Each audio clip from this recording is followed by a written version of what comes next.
¿Cuáles son los rasgos relevantes para ti que te caracterizan? Okay. Ese es el objetivo. Muy bien. Esa es nada más la presentación y luego ya después. Perfecto. Entonces comenzamos. 3, 2, 1, graba. Bueno, Elsie Sierra es una idealista que sigue creyendo en que Guatemala puede ser un país próspero con una igualdad de condiciones para toda la población. Periodista, licenciada en comunicación social, que ha laborado en diferentes medios de comunicación, catedrática universitaria por más de 15 años, ¿verdad? Y ferviente defensora de los derechos humanos, pero sobre todo de los derechos de las mujeres y de los niños. Gracias. Elsie, desde tu perspectiva, ¿por qué surge un conflicto armado en Guatemala? Bueno, creo que este es un tema que viene ya con la historia de nuestro país de tipo ideológico,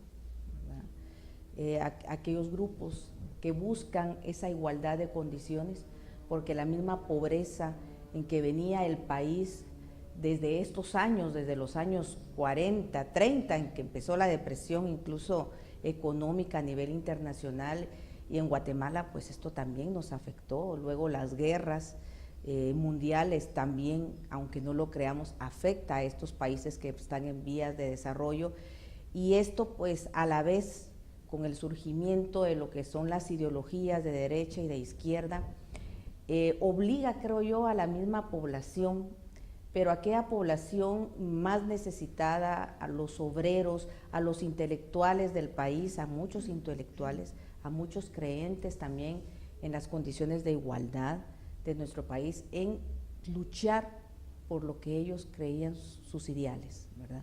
La igualdad de condiciones, la igualdad de oportunidades, que todos los guatemaltecos tuvieran un techo, tierra, donde poder producir sus alimentos, ¿verdad? La oportunidad a la educación y a la salud. Y por supuesto, quienes defendían, ¿verdad? La propiedad privada, quienes defendían los intereses económicos, y recordemos pues que de alguna manera el ejército en ese momento estaba también defendiendo esos intereses, y muchos intereses también internacionales detrás, que no los podemos olvidar, porque detrás de esos intereses económicos están los intereses internacionales, quienes también tenían sus intereses económicos en nuestro país. Y en este momento del conflicto, ese momento que estaba viviendo Guatemala y el entorno mundial, ¿cuál era esa relación, digamos, de la situación de Guatemala y la situación en el mundo, donde pues se fomentaban incluso las guerras y después Guatemala entra en un proceso de negociación? Pero desde tu valoración, ¿cuál era esa situación de Guatemala en ese entorno mundial en el momento del conflicto armado? Bueno, yo creo que todos los países, principalmente América Latina, y no podemos dejar olvidar, por ejemplo, El Salvador, Nicaragua, que también entran, el Triángulo Norte que conocemos hoy, también entran en ese proceso de lucha armada. Lo tenemos en El Salvador. En el caso de El Salvador, pues el enfrentamiento armado fue más en la ciudad, el nuestro fue más en el interior del país, pero no olvidemos incluso que en toda América del Sur se estaba viviendo una especie de manejo militar, ¿verdad? Totalitario, eran gobiernos totalitarios en las sociedades. No podemos olvidar lo que vivió Chile con Pinochet, Argentina también en su momento, ¿verdad? Incluso hoy en día vimos a las madres de la Plaza de Mayo que todavía siguen proclamando y buscando a sus hijos perdidos, porque ellos a su manera también estaban luchando por lo que era la igualdad de condiciones de una población que estaba sumergida en la pobreza, mientras unos cuantos tenían para vivir y vivir muy bien, la mayor parte de esa población seguía viviendo en condiciones que no eran las más adecuadas. Entonces, creo que en ese totalitarismo militar estábamos viviendo tanto los países centroamericanos como el resto de países en América Latina. Insisto, esto también era algo que estaba muy relacionado con lo que se estaba viviendo mundialmente.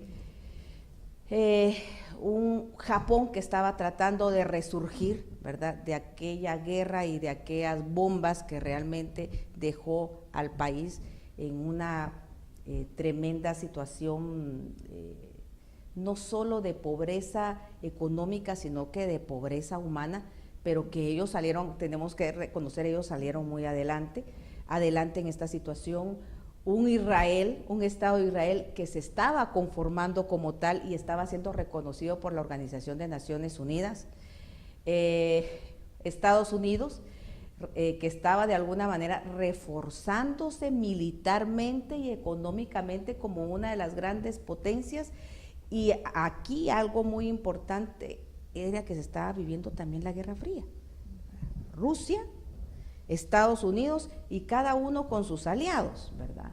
Cada quien con sus ideologías o supuestas ideologías, pero sobre todo sus intereses económicos, políticos y militares, ¿verdad?, defendiendo cada uno de ellos. Y por supuesto los países latinoamericanos, pues que nos, de alguna manera plegados cada uno a estas instancias, ¿verdad?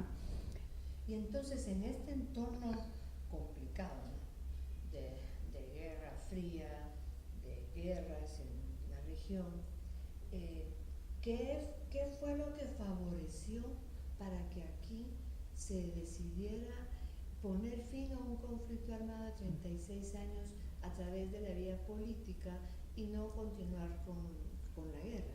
¿Qué crees tú que fue lo que favoreció? Creo que algo muy importante y que siempre se ha analizado, incluso en algunas mesas de discusión, es que era lamentable ver comunidades que fueron arrasadas totalmente. Comunidades de indígenas, pero también familias guatemaltecas de la ciudad donde fueron víctimas hasta de secuestros de sus mismos hijos. Jóvenes universitarios que luchaban fervientemente en lo que ellos creían, lo que era una Guatemala con una gran oportunidad para todos los y las guatemaltecas y los guatemaltecos.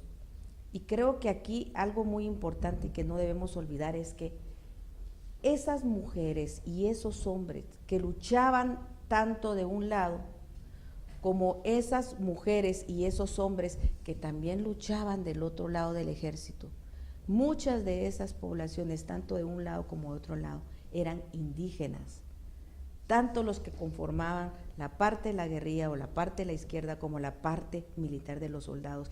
Y qué triste, al final se tenían que enfrentar en batalla y morían en manos de uno u otros, hermanos con hermanos, hermanos indígenas, porque eso fue un gran porcentaje de esta población. Y creo que eso fue lo que animó.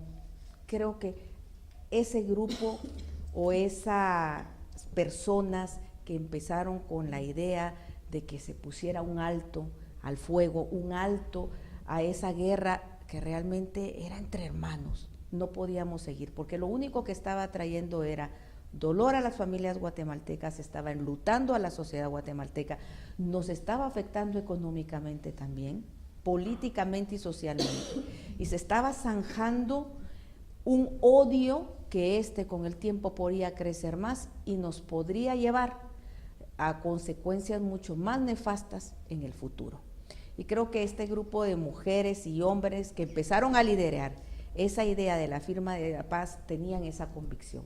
Había que terminar con esta muerte. No solo era una muerte física, era una muerte mental, era una muerte del alma, era una muerte de culturas. ¿A quién te referís cuando mencionas a estos gente de base o a estos hombres y mujeres que empezaron a reclamar otras vías para terminar la guerra? Bueno, yo recuerdo muy bien y por lo que uno ha leído y ha platicado y también tuvo la oportunidad, creo que la Iglesia Católica fue uno de los instrumentos importantes para iniciar este proceso de paz. Y recordaremos a Monseñor Quesada Toruño, con quien yo tuve la oportunidad incluso de hacerle de las últimas entrevistas hablando del proceso de paz, y cuando hablábamos de los 15 años de la paz, de la firma de la paz, y hablábamos de esta quinceañera incipiente, decía él, todavía nos falta mucho por recorrer y es un camino que se debe de ir construyendo, no es solo la firma, esto debe de construir. Creo que fue uno de los principales líderes de esto, se fueron sumando otros. Doña Teresa Bolaños de Zarco fue una gran impulsora también de los procesos de paz, Monseñor Gerardi, ¿verdad? Todos ellos en su momento, y creo que fueron de los personajes más importantes, y podemos recordar que fueron los que dieron incluso los primeros pasos, se me están olvidando tal vez algunos nombres, pero que año con año, mientras el proceso continuaba, se estancaba, regresaba y nuevamente se fueron adhiriendo pues nuevos personajes que al final formaron parte muy importante de este proceso, ¿verdad?, de paz. ¿Y tú cuáles pensás que fueron los principales desafíos, tanto políticos como jurídicos, para sentarse a la mesa y emprender el proceso de negociación? Creo que uno de los más importantes desafíos era qué difícil es sentarse en la misma mesa, ¿verdad?, cuando realmente han existido muchos años, ¿verdad?, de odios y de rencores, y creo que era el primer desafío, cómo sentar a la mesa tanto a las personas representantes de las guerrillas como a las personas representantes de la derecha en Guatemala, ¿verdad? Creo que ese era uno de los principales desafíos. ¿Y jurídico? Jurídicamente es cómo lograr que la guerrilla se insertara a nuestro país de una forma legal y que ellos pudieran participar dentro de los diferentes procesos, ¿verdad? Ya en una sociedad que estaba iniciando la democracia en su país y que todavía estamos en ese recorrido y creo que todavía nos falta mucho por lograr. ¿Cómo lograr que ellos se insertaran a esa sociedad? ¿Cómo lograr que también las necesidades básicas, porque no es solo de sentarse, firmemos la paz, no, o sea, ¿cuáles son los primeros acuerdos? ¿En cuánto tiempo los vamos a llegar a cumplir? Y creo que lo primero era insertarlos jurídicamente y todo lo que esto implica también, porque recordemos que en esa época se dieron muchos desplazados, muchos guatemaltecos desplazados, que se fueron a otros países, a otras latitudes, muchos de estos se asentaron a México. En México, ¿cómo lograr que estos tuvieran sus papeles, los acreditaran como guatemaltecos con todos sus derechos y obligaciones? Y ahora, ¿cómo ayudarles a que se desarrollen económicamente en nuestro país? Porque no solo se trataba de traer de regreso a Guatemala a esta gente, ¿verdad?, sino que su participación política y jurídica. Bueno, pero entonces, ¿cómo van a ser ellos elementos activos económicamente de nuestra sociedad para que no fuesen una carga dentro de nuestra sociedad también, sino que ellos tuvieran esa oportunidad de desarrollo? Ahora, como periodista, muy crítica, según te valoro yo, muy apegada a la ética, ¿cuál fue el desempeño y la postura de los medios, de la prensa y de los periodistas en la cobertura de la guerra y del proceso de negociación? Bueno, la prensa es un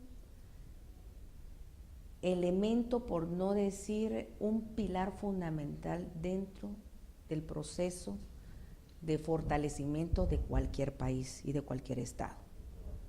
En Guatemala hemos vivido momentos muy difíciles, momentos de amordazamiento de la prensa y de censura de la prensa. Y no hablemos de censura, es una autocensura que muchas veces los periodistas tienen que optar hasta cierto punto, porque también están en peligro, no su vida, la vida de su familia, de sus seres queridos, ¿verdad?, etcétera, etcétera.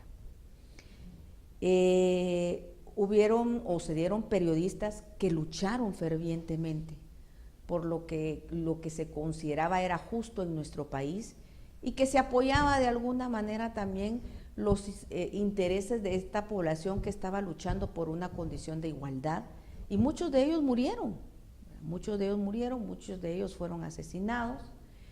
Sin embargo, la prensa en general pues daba la información que le correspondía dar, hasta donde pudiese informar también.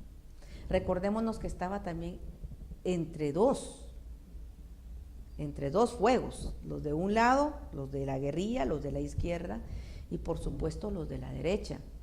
Recuerdo muy bien incluso un compañero, un gran amigo periodista, Alejandro Quiñones, gran maestro mío, trabajó en Diario de Eraile junto con Miguel Ángel Asturias, y él comentaba cuando estaba en Radio Bolívar, llegaban los militares a dar su pancarta, ¿verdad?, a dar su declaración, y a los 10 minutos estaba llegando la guerrilla. Teníamos que darle espacio tanto a unos como a otros. El problema aquí era afrontar luego las críticas, ¿verdad?, o los señalamientos tanto de uno como de otro, ¿verdad? Pero tenían que dar, al final de cuentas teníamos que darle, me decía él, el espacio a los dos y que la misma población decidiera. Creo que la prensa también, por una parte, se le ha olvidado que esto que ha pasado con la guerra y el proceso de paz, lo que le ha costado a Guatemala, debemos seguirlo transmitiendo, informando, orientando a la sociedad, porque la sociedad, el país, el Estado que no tiene una historia, no sabe por qué camino o por qué rumbo puede agarrar, ¿verdad? Y creo que esta es una labor que los medios se nos ha olvidado, ¿verdad? No solo es lo mediático, lo del momento, debe de ser la historia de nuestro país, porque es parte, los medios somos parte de esa educación, si se quiere no formal, de esa orientación y de formar opinión dentro de las futuras generaciones, y no futuras, de las generaciones actuales, que a muchos se les ha olvidado y muchos ni siquiera saben cuál es la historia de su país. Muchos ni siquiera recuerdan qué pasó en 1495 o qué pasó desde los siglos XIV hacia la actualidad de nuestro país, porque eso es lo que marca realmente la historia de nuestro país. Desde que vinieron los españoles a nuestro país, inicia una historia de lucha, una historia de batallas, ¿verdad?, donde estamos defendiendo y estamos tratando de formar esa identidad de nuestro país. Entonces, por esta censura y autocensura que los periodistas y la prensa tuvo que imponerse, incluso yo recuerdo a periodistas destacados pedir perdón porque no hubo cobertura suficiente. Fue hasta después que se empezó a conocer las masacres y las cosas Así horribles. es. Fue debido a este silencio impuesto por el temor, ¿verdad? De que, o sea, hay poca información documentada. Hay poca información, así es. Por esta situación que se le impuso a la prensa, la mordaza, para evitar ser víctimas también de la represión. Sí, porque recordemos que de hecho hay víctimas, ¿verdad? Hay víctimas de esa represión, hay víctimas dentro del periodismo de esa lucha, y de alguna manera existe una autocensura que muchos, como tú dices, ¿verdad?, muchos periodistas de la época en su momento han pedido perdón y han pedido disculpas, ¿verdad? Pero qué difícil decisión también. Creo que cuando debemos hasta reevaluar a la hora de dedicarnos al periodismo, yo creo que no se vale tener familia y nada para poder dedicarnos completamente a esto, porque si no, pues hay ciertos elementos que de alguna manera pueden incidir muchas veces en la toma de estas decisiones.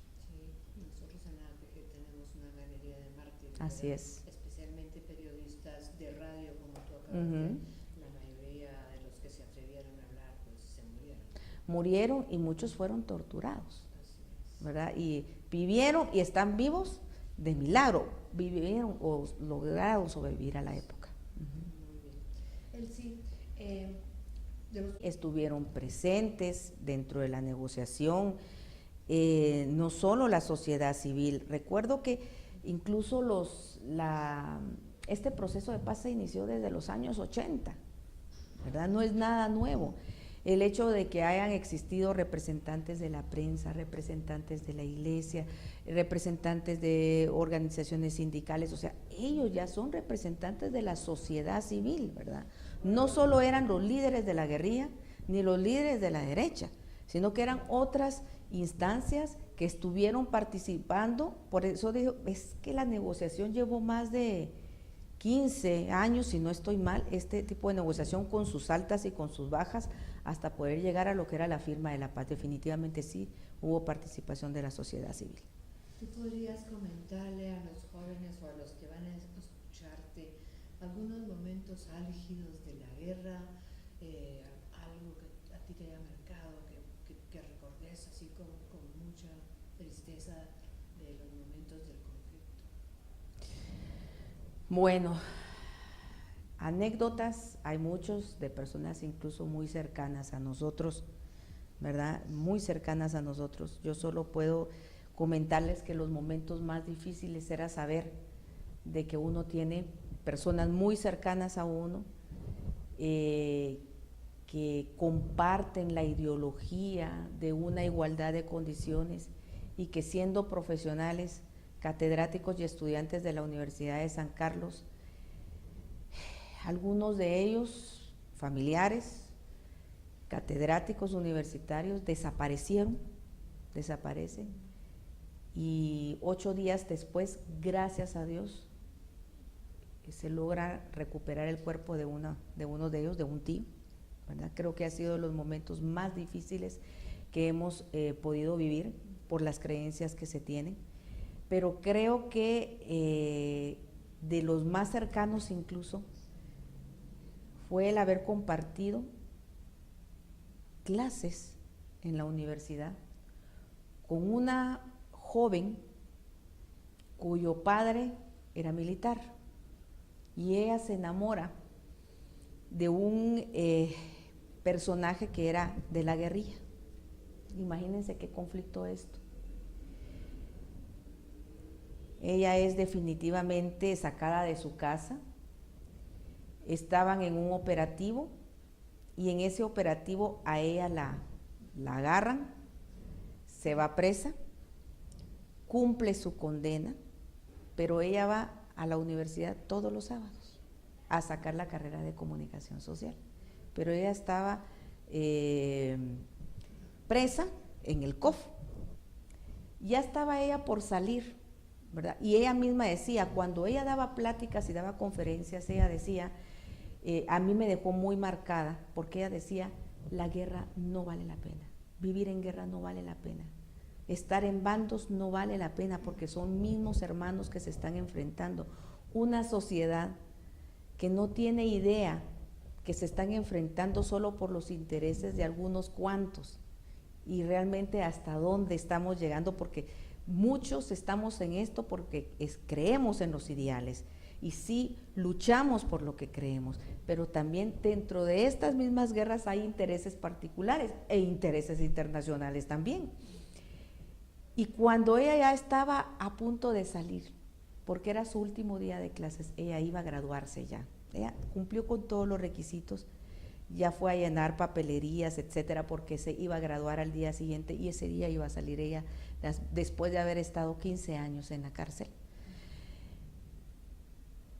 Resulta que no llega al COF, no sabemos qué pasó, cuando luego nos informan de que fue asesinada, con un papel que queda en el cuerpo a unos metros de llegar al COF, donde dice que la historia nunca olvida. Bueno, entonces, fue fuerte porque nosotros la conocimos, compartimos con ella, nos decía, la guerra no vale la pena, al final no vale la pena una vida humana por esto. Y después de ella haber logrado salir adelante, ser perdonada tanto por unos como por otros, pues su vida es arrebatada por esta misma guerra. ¿Tú tienes algunos recuerdos de la cobertura periodística, si hiciste alguna cobertura durante el conflicto o durante la negociación? Bueno, recuerdo más o menos en el año, ya creo que eran los últimos años de lo que era el enfrentamiento armado. Yo estoy hablando del 90, 93, 94.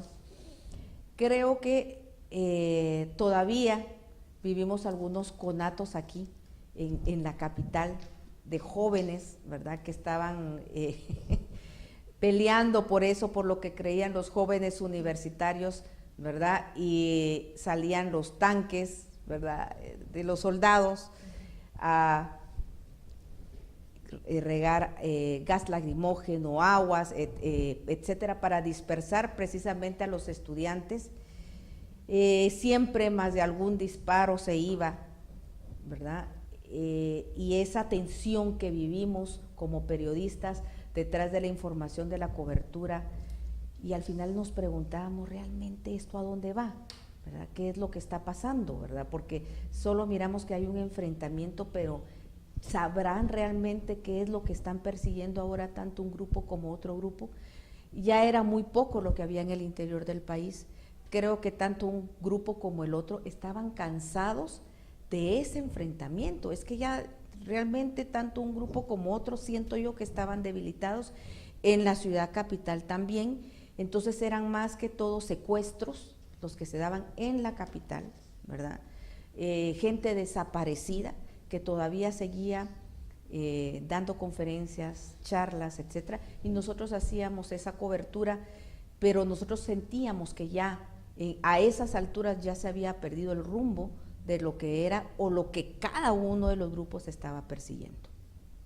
Para ti, ¿qué lecciones deja al mundo esta guerra y sobre todo el proceso de negociación que nos conduce a la firma de los acuerdos de paz? ¿Sí? Creo que en una guerra siempre hay intereses de diferentes grupos, intereses internacionales. Siento que Guatemala fue utilizada para los intereses, como decíamos, de potencias y poder lograr sus objetivos, ¿verdad? Seguir manteniendo tal vez a una sociedad sumida en la pobreza, sin ningún desarrollo, para que sigamos nosotros también dependiendo de esas instancias internacionales. 2, el enfrentamiento no condujo a nada. Al final creo que dejó una sociedad más golpeada, una sociedad más pobre, una sociedad fragmentada, porque se fragmentaron las familias. Al final muchas familias tuvieron que huir, se tuvieron que dividir, ¿verdad? Y eso afecta incluso socialmente y psicológicamente a un país como el nuestro.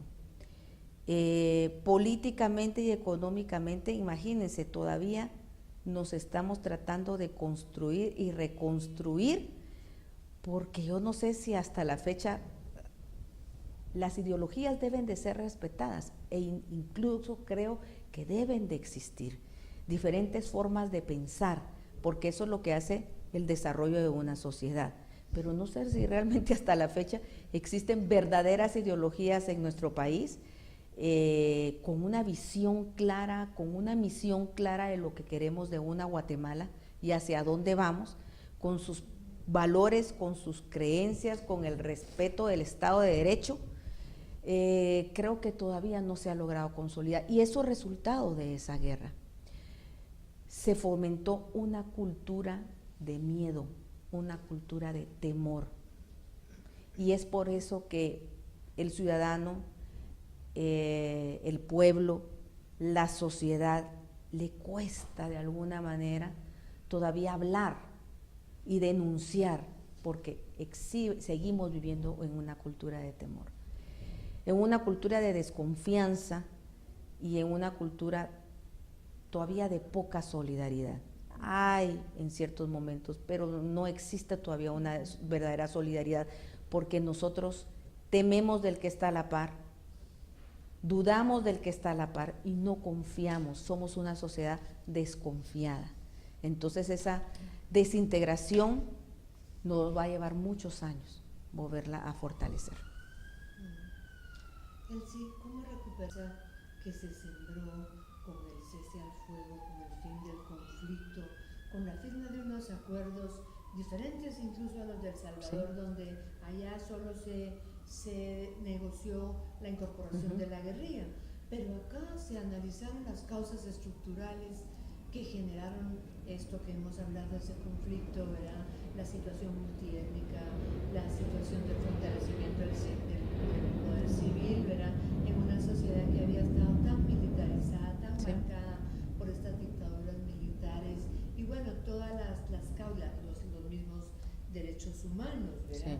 Pero entonces se analizan, se discuten, como dijiste tú, enemigos sentados en una misma mesa, analizando esas causas, buscándole un cauce. ¿Cómo recuperamos esa esperanza que sembraron estos acuerdos de paz para tener un país distinto? Y a 20 años, pues estamos como reportando niveles de pobreza que nos distancian de lo que ha logrado América Latina, una violencia incrementada ya no por cuestiones políticas, pero sí por crimen organizado y narcoactividad. ¿Cómo recuperamos esa esperanza firmada por los acuerdos de paz? Creo que uno de los logros más importantes de los acuerdos de paz es el cese al fuego. Creo que eso era lo más importante que se logró, ¿verdad? Pero ahora es importante reevaluar aquellos acuerdos a los que todos estuvimos de alguna manera conformes. Hay que evaluarlos y verificar cuáles no se han cumplido y retomarlos para que estos se cumplan. Hay que apostarle a la educación en el país. Un país que no ha sido educado no puede desarrollarse. Los otros países, a diferencia nuestro, le han apostado a la educación, ¿verdad? Tienen un mejor desarrollo humano que el que nosotros tenemos, ¿verdad? No es posible que un país como el nuestro, con un Producto Interno Bruto, el más alto de Centroamérica, ¿verdad?, no tenga la suficiente inversión en lo básico como es la educación, como es la salud en nuestro país, ¿verdad? Y por supuesto el tema de seguridad. Hay que crear realmente verdaderas oportunidades dentro de los guatemaltecos, porque al final de cuentas, al no crear esos programas adecuados para la reinserción de la gente después de la guerra, trajo consigo otros problemas de carácter social. Entonces hubo más desintegración de la familia. Fue a partir de los años 97, 98 y 2000 donde el flujo de gente hacia Estados Unidos fue mayor, porque no había trabajo, no había oportunidad de trabajo en la tierra, no se les dieron las condiciones necesarias para que esta gente volviera realmente a reinsertarse en el país. Y si vamos a evaluar esas mismas comunidades de refugiados y de otras personas que regresan a sus poblados, nos damos cuenta que están en las mismas condiciones caóticas, económicas y sociales en sus regiones. Entonces, creo que hay que invertir en el tema de educación, en el tema de salud, en el tema de reinserción, crear mejores condiciones laborales, pero verdaderas condiciones laborales, ¿verdad? Porque esta gente lo que necesita es oportunidad. Todos los guatemaltecos necesitamos oportunidades, pero verdaderas oportunidades, no limosnas, ¿verdad? Necesitamos realmente verdaderos programas de desarrollo en nuestro país y hacer una revisión de esos programas, de eso que firmamos, de esos puntos que firmamos, porque muchos no se han realmente dado un cumplimiento y todo tiene que ver realmente con un desarrollo en Guatemala. ¿Y cómo te imaginas tú al país o cómo estuviéramos si no se hubieran firmado los acuerdos, ¿verdad? Y especialmente para quienes no vivieran todo esto. ¿Y cómo es vivir ahora en un entorno donde no hay un conflicto armado, no hay violencia política? No, definitivamente. Guatemala dio un paso importantísimo y creo que fuimos también de alguna manera ejemplo para el mundo, porque nosotros, o sea, los líderes, la sociedad civil, todos los partícipes en este proceso de paz, y en la firma de la paz, se pensó en todo, no solo en el cese al fuego, sino que debería de haber un desarrollo dentro de las mismas personas, debería de existir también un perdón, pero un verdadero perdón, ¿verdad? De todas las partes, porque realmente esas cicatrices que quedan son muy profundas. Y lo que no queremos es que se vuelva a dar otro conflicto igual. Y eso permitió también para que Guatemala, a pesar de los atrasos que hemos tenido en los últimos años y que está relacionado con el tema de la corrupción, ¿verdad? A pesar de eso, Guatemala logró salir avante. Se pudieron desarrollar muchos otros programas, los derechos humanos vinieron a nuestro país, creo que fue uno de los pasos más importantes de estos procesos de paz. La venida como tal de los derechos humanos, el respeto a la integridad humana, fue uno de los pasos importantes dentro de este proceso de paz. Imagínense en qué condiciones estaríamos ahora. Veamos los países islámicos, veamos los países en África que han vivido por guerra por más de 40 años. Son sociedades que sí no han tenido mayor desarrollo, ni económico ni político. Nosotros ya vamos en ese desarrollo económico, ahí como podemos. Creo que se puede lograr más. Un desarrollo político hasta cierto punto, tenemos que seguir luchando por una democratización de ese sistema político, una verdadera democratización, y un sistema político más limpio, ¿verdad? Creo que eso es lo que se está buscando, y esto implica también que la misma sociedad, al vivir con esa tranquilidad, de que tiene esa tranquilidad, de que no hay una guerra interna, puede también ellos buscar su propio desarrollo y su propio crecimiento. Yo creo que eso es importantísimo. No hay como la libertad del hombre de poder andar en la calle, de poder decidir, tomar decisiones, de poder opinar, de poder hablar y saber que tiene derechos, pero que también tiene obligaciones y responsabilidades. Y eso es producto de esa firma de la paz. Elsie, y entonces, ¿cuál debería ser el papel de la prensa para aportar en toda esta construcción, en la recuperación de esa esperanza y en transmitir, en contribuir para la difusión de los acuerdos, o que no se nos olvide lo que pasó? Sí. ¿Cuál debería ser el papel de la prensa? Difusión. Nosotros, nuestro principal objetivo debiese ser difundir, recordar, orientar, formar una opinión responsable de lo que ha sido la historia de nuestro país, de que no se nos olvide lo que hemos vivido, lo que hemos llorado, los muertos que hemos tenido que enterrar, ¿verdad? El dolor que ha sido esta guerra para nosotros, pero que a la vez ha sido gratificante el que como país unido, como un Estado que está en vía de sus procesos democráticos, ha salido adelante, ¿verdad? Y todavía tenemos ideales, creemos en una Guatemala con un futuro promisorio para nuestros, ya no nuestros hijos, tienen que ser nuestros nietos y nuestros bisnietos, ¿verdad? Que tengan esa oportunidad de un verdadero desarrollo. La prensa debe de informar de una manera veraz y de una forma responsable, eso sí, sin tintes políticos, ni económicos, ni sectarios, sino que difundir la historia tal y como es, ayudar a formar opinión y contar lo que ha sido nuestro pasado para que a los jóvenes, a los niños, a los que están naciendo en este momento no se les olvide que tenemos un pasado que fue doloroso, que salimos de él y que estamos caminando para mejorar todavía nuestra sociedad. Ese debe ser el papel de la prensa. Vamos a terminar. Mira, Elsie, ¿qué piensas tú? ¿Cómo superar esa tragedia del pasado, de guerra? Que quienes lo vivimos tenemos familiares, Sí. como has relatado tú, amigos, conocidos, vecinos aquí. Difícilmente alguien de nuestras generaciones pasó intacto y no vio ni vivió ni Sí. le consta. Pero ¿cómo superar esa tragedia de guerra con una justicia transicional que conduzca a la reconciliación y no a la polarización? Dios mío.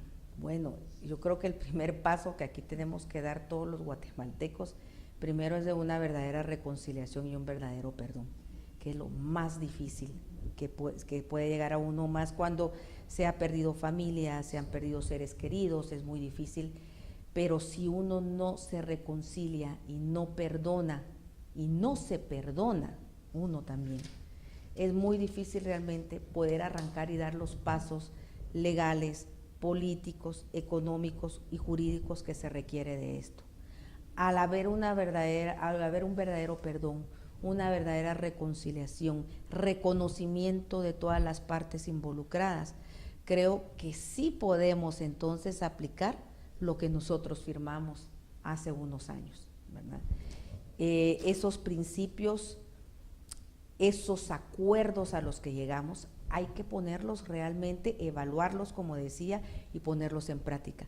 Pero primero, debemos de tener un rostro de verdadera reconciliación, ya no de revancha de un grupo con otro. Aquí ya no existe la revancha, aquí ya no existen los intereses de un grupo de otro, o los intereses de ciertos organismos o de instancias que se aprovechan del dolor de Guatemala y se aprovechan de este momento todavía de crisis que estamos viviendo para revivir esa guerra.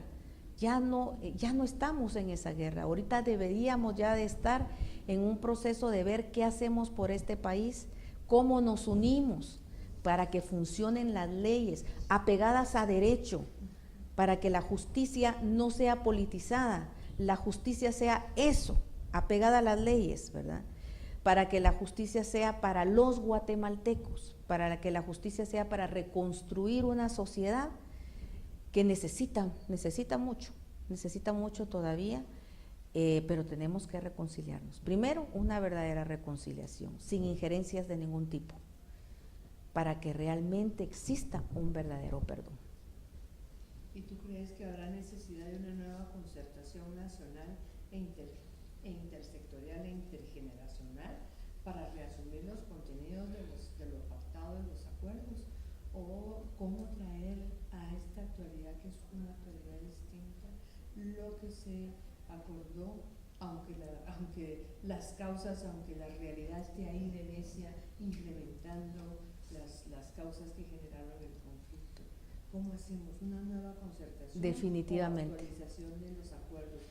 Debe haber una nueva concertación y a la vez una actualización de los acuerdos. Las sociedades son cambiantes, las necesidades de la misma sociedad de alguna manera no son movibles, podríamos decirle. Entonces tenemos que acoplarnos a esas nuevas necesidades de estas generaciones. Guatemala es un estado eminentemente conformado por una mayoría de jóvenes. Muchos de ellos no saben cuál fue nuestra historia, entonces creo que es necesario nuevamente sentarnos, volverlos a recordar, reevaluar, ¿verdad?, estos acuerdos, y definitivamente si es necesario actualizarlos para los momentos que estamos viviendo hoy, pues hacerlo, ¿verdad? Porque vivimos una guerra interna fuertísima entre hermanos, pero hoy estamos viviendo una guerra de tipo social. Y parte de lo que vivimos, ¿verdad?, en esa guerra interna es también, o es consecuencia de lo que se vivió antes, es consecuencia de ahora esta guerra social también que tenemos. Entonces creo que sí hay que reactualizarlos, hay que analizarlos, pero sobre todo buscar los mecanismos para que estos se cumplan, para que estos se lleven a cabo, ¿verdad? Como decía Monseñor Quesada Toruño, esto es una locomotora que tienen que ir cada uno de sus vagones, uno atrás del otro, y se debe de cuidar, porque es un gran camino, es un camino que tenemos doloroso, de muchos años. Entonces no se va, digamos, a lograr alcanzar las metas de una verdadera paz solo con una firma, no, hay que irlo construyendo día a día, y si hay que cambiar cosas, hay que cambiarlas, y que hay que mejorar cosas, hay que mejorarlas, para que exista realmente una verdadera paz. ¿Qué le dirías tú a los jóvenes, a las jovencitas? Un mensaje para los jóvenes. Sí, creo que no debemos olvidar nuestro pasado. Nuestra historia nos ayuda a determinar cuál va a ser nuestro futuro y el camino que nosotros debemos de seguir. Nuestro pasado, plasmado de tristezas, de alegrías, de problemas fuertes, de enfrentamientos grandes, pero que marcaron parte de lo que es esta historia de nuestro país y que nos ha hecho una Guatemala sufrida, pero una Guatemala a la vez fuerte, porque hemos tenido que resolver varias batallas, hemos tenido que enfrentar varias batallas y eso es lo que nos ha hecho salir adelante. No debemos olvidar nuestro pasado, conozcamos cuál es nuestra historia, conozcamos qué fue lo que vivió nuestro país desde su formación como Estado y no digamos en estos más de 36 años de guerra interna que marcaron, que fueron las cicatrices de nuestra historia, de nuestro país, pero que realmente nos fortalecieron como tal hoy en día.